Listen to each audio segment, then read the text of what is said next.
of a for the liberation of Palestine. Certainly they have not carried out anything on this scale. No terrorist group has carried out anything on this scale, but certainly haven't carried out anything like this, terrorist activity like this in many, many years. However, I'd be very, very cautious at this point about any telephone claims.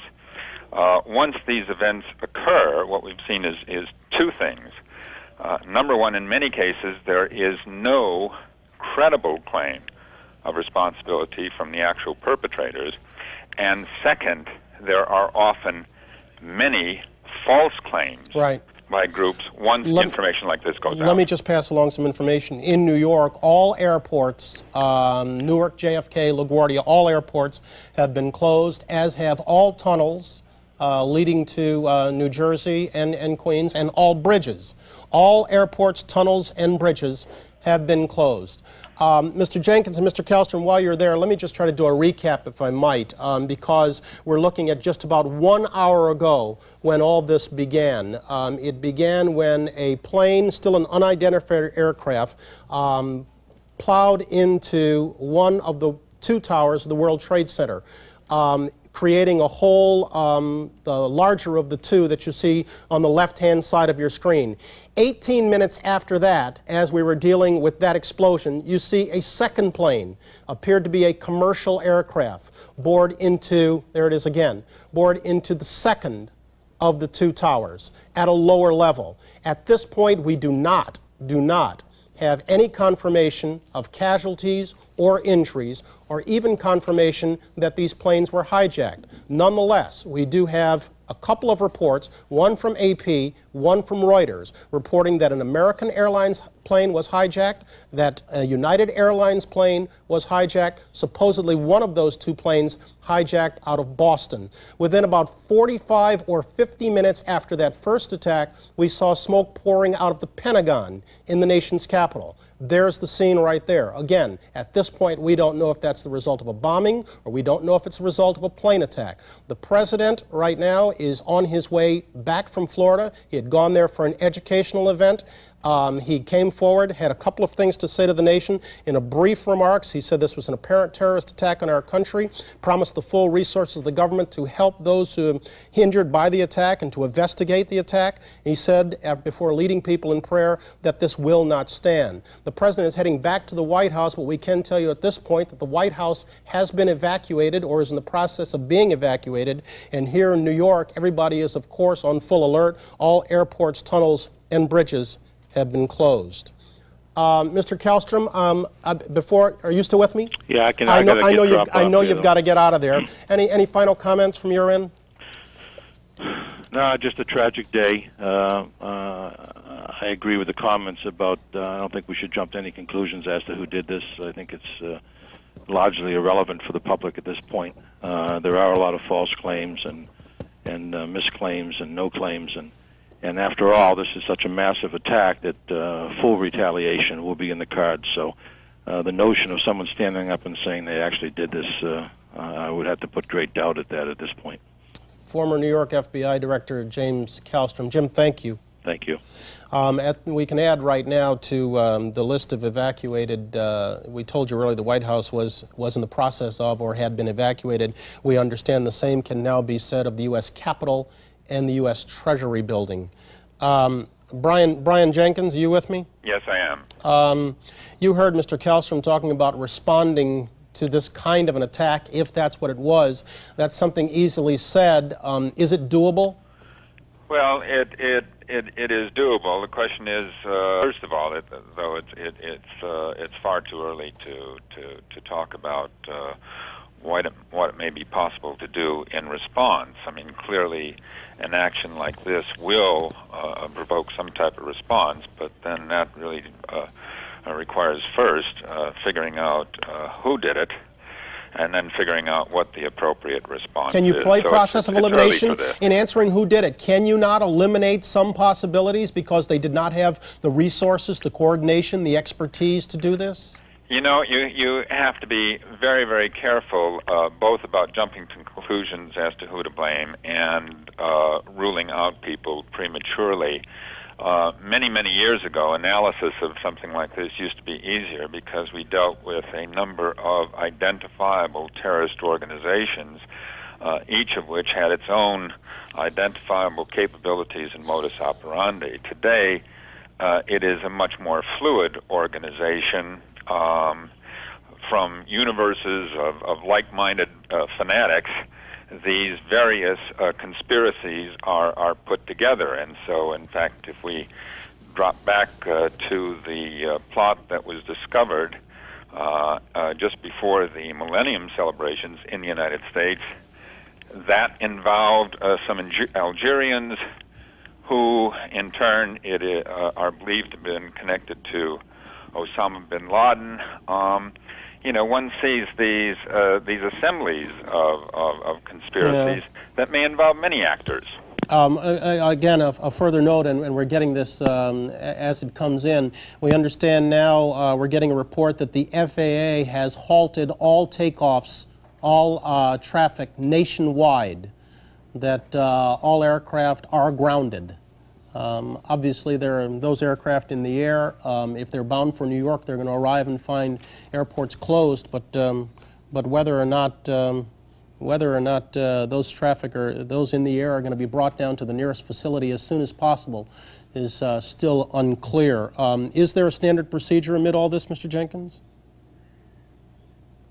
Mr. Jenkins, you still with me? Evidently, we've lost our line to Brian Jenkins. Let's just bring you up to speed on the picture you're seeing on your screen. On the left is the World Trade Center. We have smoke billowing out of both towers. It has been for over an hour now. We also have smoke coming out of a portion of the Pentagon on the right-hand side of your screen. That has been going on for about 10 or 15 minutes. It would seem that the United States on this day is under attack from terrorists, that the first aircraft was the first blow in that attack. It was an aircraft that an eyewitness has described to us as a 737.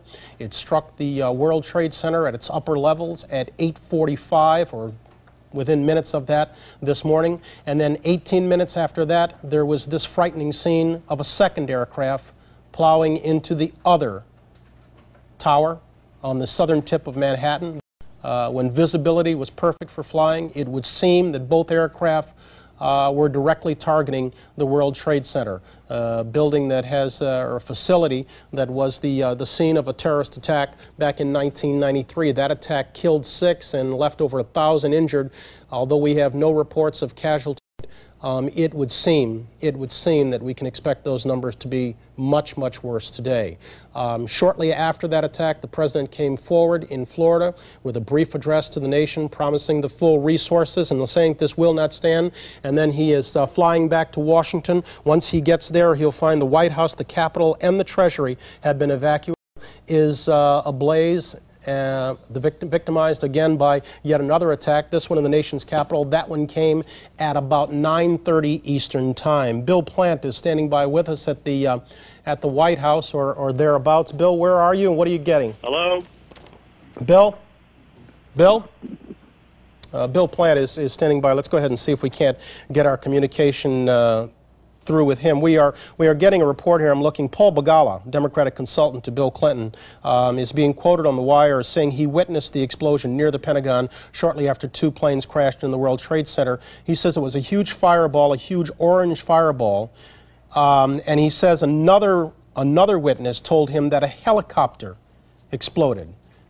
He is saying that another witness told him a helicopter exploded. Let's go to Bill Plant. Bill can't hear me, but I understand we can get his audio. So let's go ahead and signal Bill to tell us what he's got. Bill Plant in Washington. I am across the street from the White House on the other side of Lafayette Park, approximately 1 block away. They have evacuated the entire White House staff and the staff of the old executive office building next door. We understand that the Treasury is also being evacuated. There's a lot of activity, fire trucks, ambulances, but as far as we know, there is no damage in the White House complex. I repeat, no damage that we know of in the White House complex. But this was in response to damage elsewhere, to the New York aircraft incidents and to whatever it was that happened at the Pentagon. But this is a full alert, The Secret Service has moved everybody away from the White House grounds, away from the White House complex, and they keep telling us that we have to remain a block away.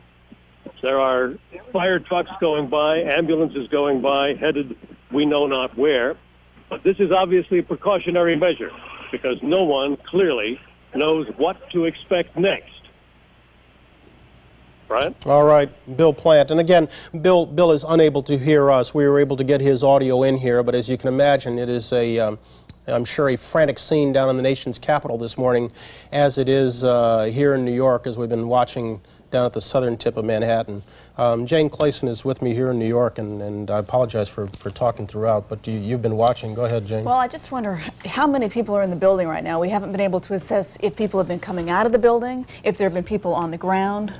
One man reportedly had some burns from some debris that had fallen from the building, but we still haven't been able to assess if there are injuries, or obviously there are many hundreds or if not thousands of people affected, says James Kallstrom, formerly of the FBI, but we still don't know that, and that's one looming question. Yeah, I mean, you at this point, you hate to jump to conclusions and you don't want to throw numbers around, but if, and again, I put if in capital letters, if we are talking about 2 commercial aircraft plowing into the World Trade Center during business hours or shortly before the business day begins at 9 a.m., we are talking about some considerable numbers of dead and injured. And not just at the World Trade Center, now at the Pentagon in Washington as well. Also at the Pentagon. And we're looking at a list of some of the businesses on the upper levels of the World Trade Center, and none of them have any affiliation with the government. But again, the World Trade Center isn't necessarily a government building. It is, there's U.S. Customs above the 70th floor, but the World Trade Center, more than anything, is a symbol of the United States, a symbol of U.S. progress, a symbol of U.S. might, located as it is down at the heart of Wall Street. And so if in fact it was targeted, it was because of its symbolic value. Producer Laura Shane was by the Pentagon when it was hit. Let's go there again. She can't hear us, but she can speak with us. Laura, somebody cue her. Hello. Hello. All right. Obviously, we're having problems with Laura Shane's audio. Again, at this point, we don't know whether that Pentagon explosion was the result of an aircraft crashing into it or a bomb that was deployed near there. We had an unconfirmed report that it was a helicopter that had crashed into the building. You can still see some flames down there in the lower right-hand corner. Now we are getting a report that they believe it was a plane. But again, we do not have any confirmation of that, nor do we have any idea what the numbers involved here are. These are the first scenes from the ground, it appears. Yeah, these are scenes from near the Pentagon in the nation's capital. We don't know how close to the Pentagon these are. Obviously, that is not the Pentagon in the background, so we're talking of a neighboring area.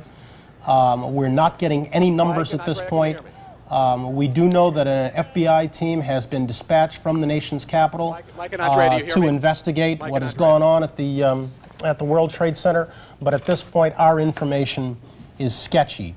Looking at a report here now, the first plane to hit the World Trade Center was a hijacked aircraft that had taken off from Boston, supposedly an American Airlines Boeing 767 out of Logan. This is the second aircraft. We don't know whether or not this aircraft was, as earlier reported, a United Airlines aircraft. We are also getting word out of Chicago that the Sears Tower, the tallest structure in that city, has been evacuated. Before we have to step aside, as we're getting another look at the second attack, we understand a Pentagon witness is with us in Washington. Good morning. This is Bryant Gumbel in New York. Could you identify yourself, please? Hello? Yes. Yes, sir. Could you identify yourself for me? Yes, my name is Jim Dorsett. And Jim, how close are you to the Pentagon? Okay, we're obviously having some problems making that connection with the eyewitness in Washington. We have just a minute left. Let's go ahead and recount what we do know. At 8:45 Eastern Time on a clear day on the southern tip of Manhattan, not one but two aircraft plowed into the World Trade Center. We don't know at this point if they were private aircraft. We don't know if it was intentional. All we do know is that they appeared to be commercial aircraft. These come amid reports of hijacking. Shortly after that, about an hour after that, there was an explosion at the Pentagon. At this point, the Pentagon, the White House, the Capitol, and the Treasury have been evacuated in Washington. In New York, all airports, tunnels, and bridges have been closed, and in Chicago, the Sears Tower has been evacuated. We understand now there has been a secondary explosion on Tower 2. With that, we will leave you and turn it over to Dan Rather.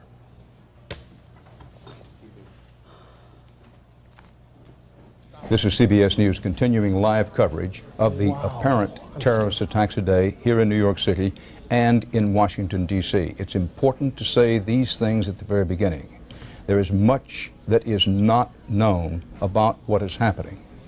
The second thing is that the word from almost everybody who's trying to deal with the situation, the word of the day is steady. Steady.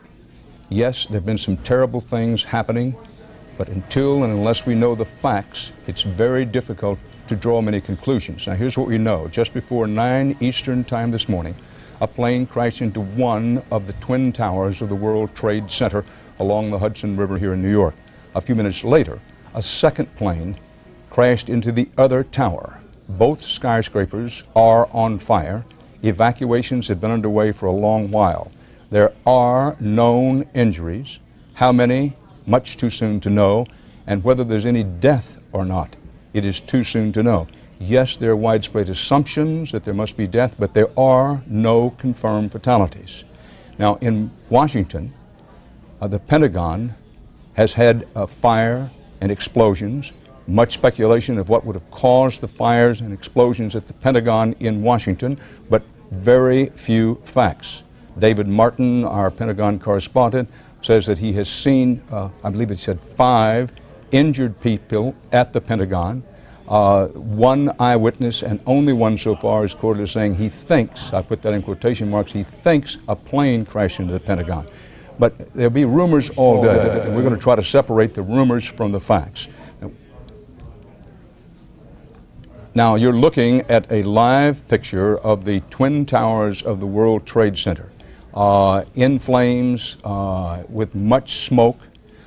In the last few minutes, there have been 2 reports, but not yet officially confirmed, that a portion of at least one of the towers has collapsed. But I caution that that's an unconfirmed report, although it comes from 2 sources, and it's unclear whether that collapse is about the interior of the building or some portion of the exterior of the building. I want to emphasize again, not to be redundant, but this is a day in which rumors are going to spread like mildew in damp basements. And there'll be reports, some of them will be officially confirmed, some not. That's the environment in which we're dealing. Now, President Bush was in Florida this morning. He called this an apparent act of terrorism and rushed back to Washington. The president is in the air going back to Washington at the moment. Now, in Washington, the reports spread that a plane also crashed at the Pentagon. See, David Martin says there are at least several injuries. Several is the word he used. The FAA has banned all aircraft takeoffs nationwide. Here in New York, the city is on a full terrorist alert. Bridges and tunnels are closed. You recall the World Trade Center was the target of a terrorist bombing in 1993. Now, again, it's important to point out that with television, what we can show you is what is at the end of the television camera. The whole city is not in smoke and flames, not by a long shot. The city is on a terrorist alert. Entry into the city has been closed off. Tunnels and bridges are closed off as a precautionary measure. But, you know, in many, many areas of New York City, life goes on this morning, and the same is true in Washington, D.C. So just keep in mind that when you see this picture constantly, it's of one section of New York City, and we go to Washington for the picture there, the Pentagon, the same thing. These pictures are not in real time. As you can see, that made it look like that the flames were spreading. This picture steadied now. For those of you familiar with the city, the World Trade Center at the end of Manhattan Island, two twin towers. Apparently, two aircraft, one hit into one of the towers and then another hit into the other tower. What kind of aircraft were they? We simply do not know what kind of planes they were. Witnesses described them as, quote, large aircraft. Yes, you may have heard reports, but the reports are unconfirmed, that there was one aircraft that had been hijacked. There continue to be reports. I'm pausing, taking in information as I speak to you. There are increasing reports that on one of the World Trade Center towers, that portions of the tower have collapsed. Now, this would not be surprising to have this proven to be true, given the smoke and flames that have been pouring out of these buildings for what now, well over an hour. I want to underscore again that both towers have been hit. Both towers, each tower was hit by an aircraft, incoming aircraft. The origin of the aircraft, what kind of planes, unknown. I was saying before there have been these reports, but the reports are unconfirmed, that an aircraft in the Eastern Air Corridor may have been hijacked this morning and may have been one of the planes that crashed in the World Trade Center. None of that is confirmed. CBS News veteran correspondent Harold Dow is on the telephone now from a section of the city where these twin towers are in flames and smoke. Harold, if you hear us, come in. Yeah, I arrived on the scene about an hour and a half ago, and believe it or not, there was another major explosion. The building itself, literally the top of it, came down, sending smoke and debris everywhere. I had to do all I could to run to get away from all the debris.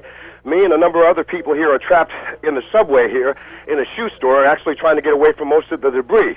It's just an incredible sight. They had a lot of emergency workers around the building, and of course everybody's hoping that these people were able to get out of there without being injured. But it is a surreal and devastating scene over here, something like I've never seen before. Harold, exactly where are you in filing this report? Dan, I'm at a subway station. I just ran down the stairs. I didn't even look at it. It's right around the corner from the World Trade Center, and I'm kind of waiting for that smoke and debris to blow away to go back upstairs. But it's just an unbelievable situation here. Well, Harold, if I may, take a deep breath, take a series of deep breaths, and then let me ask you, have you seen any indication that would tend to confirm these reports, which have been growing in intensity, that a section of the World Trade Center has collapsed onto the street below? Do you see any confirmation of that in any direction? That is true, Dan. That's what we were all running from. We heard the building coming down, and that's what we were running from. Literally, people ran out of their shoes trying to get out of the way of this thing.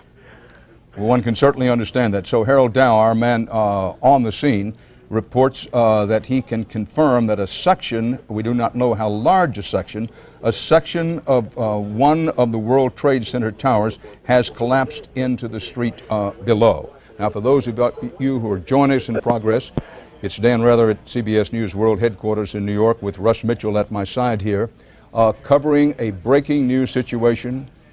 Two airplanes, one just before 9 o'clock Eastern Time, the other shortly later. One each crashed into one each of the World Trade Center buildings here in New York. Something, we know not exactly what has happened at the Pentagon in Washington. There are unconfirmed reports that a plane crashed into the Pentagon and started a large fire there.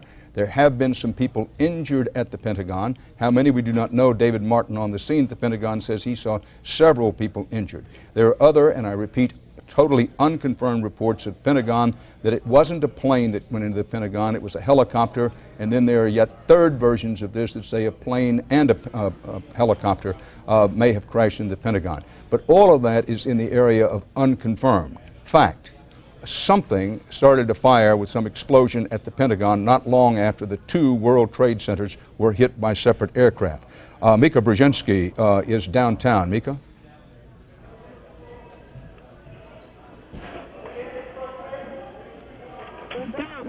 Yep. Hi, Mika Brzezinski here reporting from PS 89. It's near the scene of the now collapse of what we believe to be the Tower Number 1 of the World Trade Center.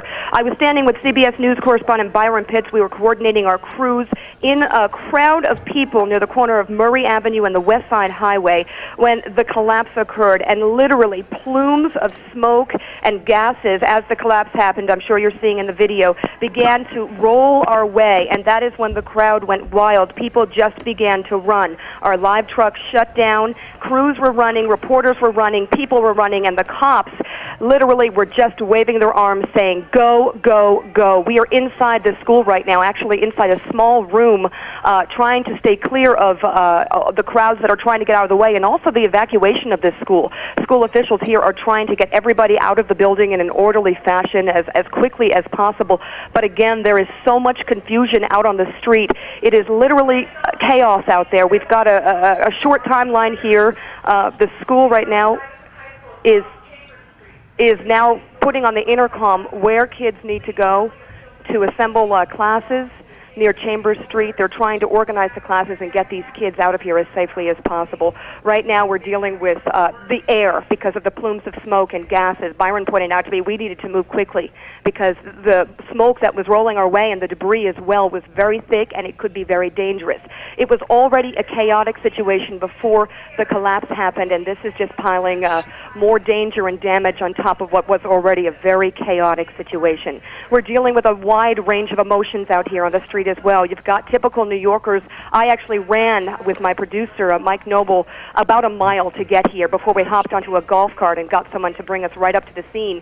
And what we saw were people who were walking nonchalantly. It's New York, kind of looking back at what they could see, and others completely upset, crying. One woman had to get off her bike because she was so upset. I think a lot of people in a situation like this, even if they're not close to it, all of a sudden feel that fear. They feel that maybe this was deliberate. What is happening in our city? But in a sense right now we are dealing with a situation where two planes hit the World Trade Towers, one after the other. We're not necessarily sure how and why it happened. You've got some witnesses saying that they saw one of the planes, I believe the DC-3, or maybe it was the smaller plane. I think it was the smaller plane that appeared to be flying directly toward the tower, but no one can be sure right now. What we've got is hundreds of ambulances, hundreds of fire crews. I mean, I could not count the fire trucks and the crews that passed us as I was running to the scene, blaring their sirens, trying to get there as quickly as possible, trying to get to those injured and to the casualties. At this point, nobody knows how many casualties, but it appears there will be some. Back to you.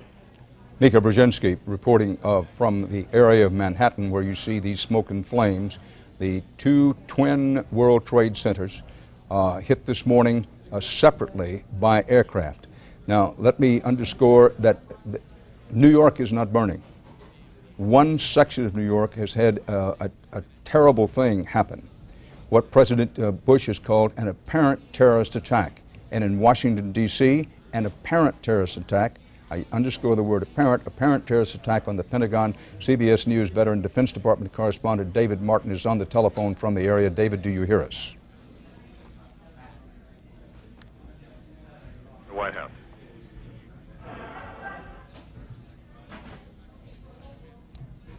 We're having some difficulty bringing in David Martin. These pictures from outside the Pentagon are of people who were injured in the explosion and fire. There, we're trying to bring in David Martin, who is on the grounds of the Pentagon. As you might well understand, cell phone traffic has been extremely busy this morning, so busy that it makes it difficult to get any cell phone communication in Manhattan, New York, and for that matter in Washington itself.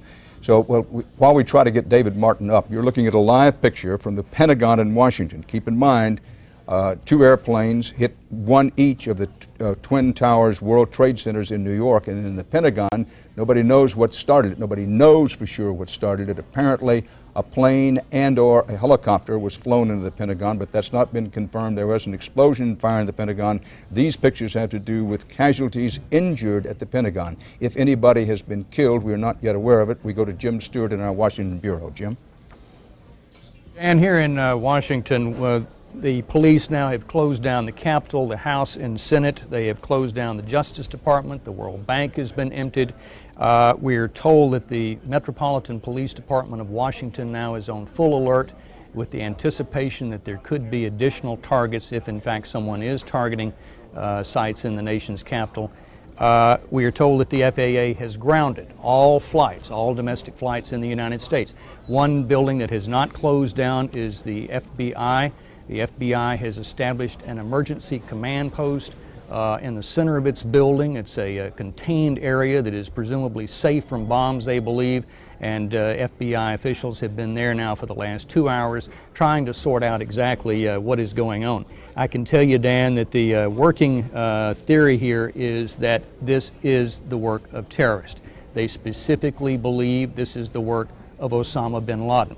This is pure speculation at the moment. As recently as yesterday, Dan, when we were making our rounds on what the latest terrorist threats were in the United States and abroad, there was no hint whatsoever that there was a threat against any domestic target in the United States. There had not been any domestic intercepts of messages. There had been no sense that there were people here who should not be here. The feeling was that there were threats against targets overseas, but not here in the United States. They tell me, frankly, that there is a roadmap, a blueprint, if you will, for precisely what happened today, and that was signed by Ramzi Youssef. This is the bomber who was involved in the World Trade Center originally and who had plans to hijack aircraft and target buildings in the United States, specifically the CIA. Mr. Youssef, of course, was captured by the FBI. He's incarcerated here in the United States. But this is precisely the game plan that was talked out some 7 to 8 years ago by terrorists associated with Osama bin Laden. One note of concern here at the FBI already is that their field office, Dan, in New York is located at 26th and Federal. That is very, very close to the World Trade Center. Judging from the pictures here, my guess is that they have probably been incapacitated themselves and they'll have to move elsewhere in the short term. Dan? Jim Stewart in our Washington Bureau. The top half of one World Trade Center building has collapsed and portions of the building have fallen onto the street below. Now, Mika Brzezinski is in that part of Manhattan where the World Trade Centers are located. We pick up her eyewitness reports now. Mika? Dan, with the collapse now that we witnessed here firsthand, you get a sense there of not only the chaos that is here on the streets of what happened with the 2 planes that hit the World Trade Towers, but also the depth of the disaster and the loss here of life. I'm sitting here huddled in a small room in PS 89 right near the scene where this school actually has been evacuated right now, and we're huddled by the phone trying to get information to you. And Byron Pitts and I were standing right in plain view of the collapse, and Byron counted 7 people jumping from the building. So you get a sense now of not just the disaster, the visual disaster that you're dealing with and the possibility of casualties, but you get a sense of a massive, at this point, loss of life. There was also mass chaos on the street when this happened. There were crowds of people being held back by police about 2 blocks from the scene, and what we had was just a rampage of people trying to get away, because after that collapse, you can see from the video the plumes, the billowing, the rolling smoke and gases and debris literally flying in the air after the reverberations of the collapse. People just started to run. There were those who were there just to look at it, just to watch what was happening, some even, into it for the excitement value. And their emotions turned from excitement to complete fear and horror that they too might be hurt in this. And of course, there's the fears for the people who were inside the building, the people who Byron saw jump, but also who was underneath there, who might have been closer to the scene. Because I'm telling you, you hear me? Can you all hear me?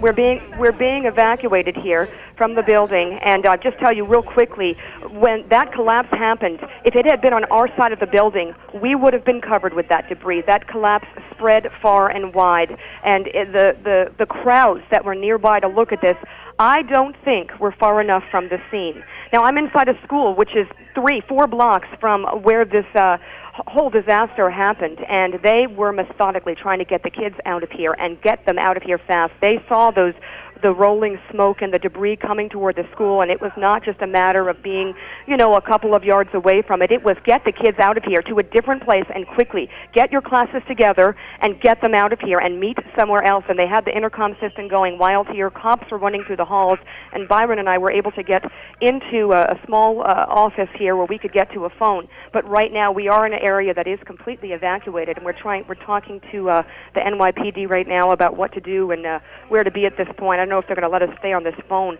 but I will tell you, and I'm sure, Dan, as you've been reporting, 50,000 people work at the World Trade Center complex, and at this point there is a severe fear of loss of life at this point and massive casualties. You've got traffic at a complete standstill, and obviously flights in the area have been suspended. We've got a cop here on the scene. Were you actually here? Were you here when this happened, officer?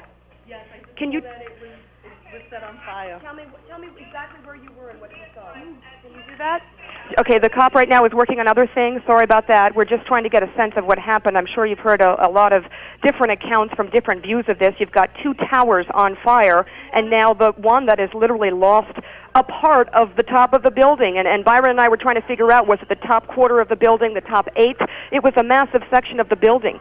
So massive that people who were inside the building, still alive, were jumping.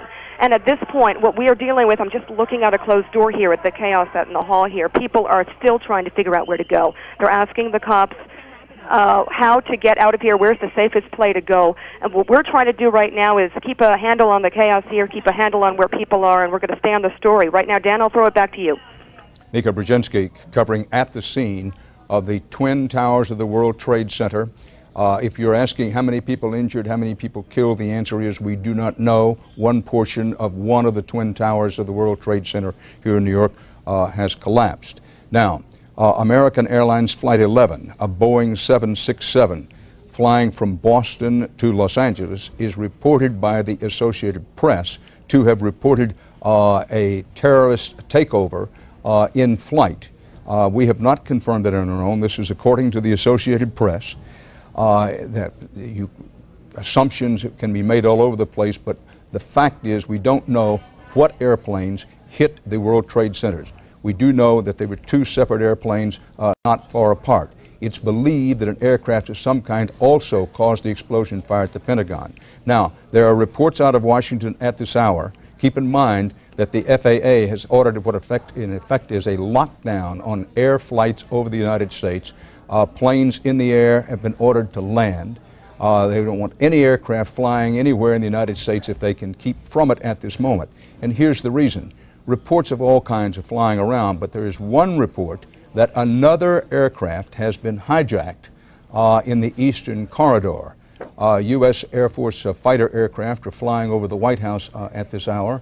Evacuations of some portions, at least some portions, of the White House and the Capitol have been reported over the last hour and a half. But this is a fluid situation, this breaking story situation, and to bring you up to date, the Twin Towers of the World Trade Center have been hit each by 1 aircraft, one slightly before 9 o'clock, one just after 9 o'clock Eastern time this morning, and a short time after that, this picture you see on the right of your screen emerged from the Pentagon. What happened at the Pentagon, unclear, but there are eyewitness reports that an aircraft crashed into the Pentagon.